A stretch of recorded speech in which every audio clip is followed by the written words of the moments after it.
Attaquant formé au club qui frappe au-dessus. Attention tout de même en contre, les Provençaux sont dangereux et Cousin inquiète encore une fois les Tizi. On en reste là à la pause.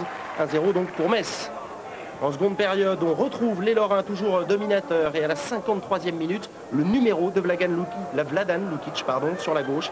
Il fait tourner en bourrique la défense martégale et place une frappe superbe qui trompe Padovani. Une frappe, on va la revoir au ralenti, une frappe travaillée, enveloppée à mi-hauteur qui passe au ras du poteau. 2-0, Metz ça fait le break. Martigues, autant vous le dire, ne reviendra pas, même si en fin de rencontre, sur un centre d'Archèche, Cousin oblige les Tizi à un arrêt de grande classe. 2-0, ce sera le score final. Metz est en quart de finale de cette Coupe de la Ligue. Du match aller à Lille, un record pour la D2. Sébastien Renaud, le portier martégal, n'est pas prêt de l'oublier. Jamais un ballon ne l'avait ainsi nargué. C'est un match où je fais aucun arrêt en plus. Aucun arrêt, rien. Tous les ballons que j'ai touchés, ils étaient au fond du but, quoi. Et ça, c'est vraiment dur, quoi. Je suis allé à 2 écoles, 2 centres de formation, c'est réputé, à Auxerre et à Cannes. Et c'est pas dans les habitudes de prendre 5 buts en une mi-temps. S'ils sont pas bêtes, ils savent bien que le match à l'aller, bon, ils ont eu beaucoup de chance et qu'on vaut quand même un petit peu mieux que ces 7 buts, quoi.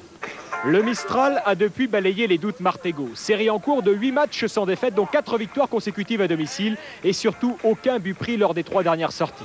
Tel se présente ce Martigues nouveau face à des Lillois qui, eux, peinent à l'extérieur. Une seule victoire pour 7 nuls et 2 défaites. Les gars ont oublié ce match et sont concentrés vraiment sur une équipe qui a changé de visage parce qu'ils sont beaucoup plus performants qu'au moment où on les a rencontrés. Si on a parlé de revanche, c'est surtout une revanche sur nous-mêmes. Parce qu'on était complètement hors sujet ce soir-là. Alors donc, les Lillois ont fait que profiter, ce qui est tout à fait logique de nos lacunes. Mais c'est de ses propres lacunes que Lille se méfie le plus ce soir. Itoto est là pour muscler la récupération. Sa longue ouverture vers l'Aubé est parfaite. Et voici le meilleur buteur de la D2 en position de passeur. À la réception du centre, Boutoil, mais Bob Senoussi qui prolonge est signalé en position de hors-jeu. Lille est bien en place, mais le danger peut venir notamment de la vivacité de Lakhdar Adjali. Jean-Marie Aubry l'a bien compris. Aubry, l'un des rares rescapés de ces Lille Martigues qui se jouait encore en D1 il y a 2 saisons. Cousin et Sens, eux, n'en étaient pas. Ils se disputent ce ballon aérien, péché de jeunesse de Daniel Cousin, qui laisse traîner la patte. Monsieur Duhamel voit immédiatement rouge. L'attaquant martégal, pourtant, n'avait pas encore été averti.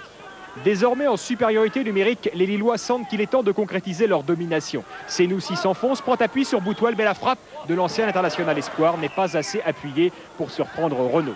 Jusque-là, Martigues a surtout subi et Adjali doit désormais se débrouiller seul en attaque. Ce qu'il fait plutôt bien. Choc avec Carl Touraine dans les 18 mètres. L'ancien Poitevin, il s'effondre et Monsieur Duhamel désigne le point de pénalty.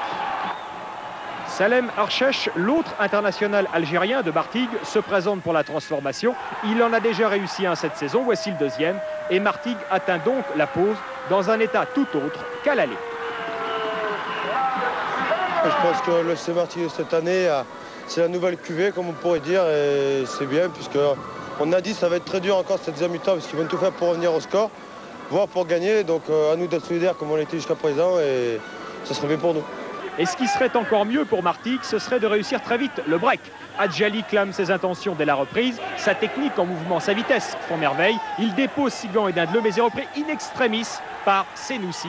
Ce sera la dernière lueur offensive du FC Martigues. Et Lille reprend immédiatement sa domination. Tête piquée de Samuel Lobé, Sébastien Renaud à la parade, superbe. Parison lui jette un premier coup d'œil sur sa montre. Il reste 35 minutes à jouer. Lobé se débat au milieu d'une défense martégale forcément resserrée. Il parvient à servir Renaud entre à la Pachado. Autre remplaçant se jette en vain.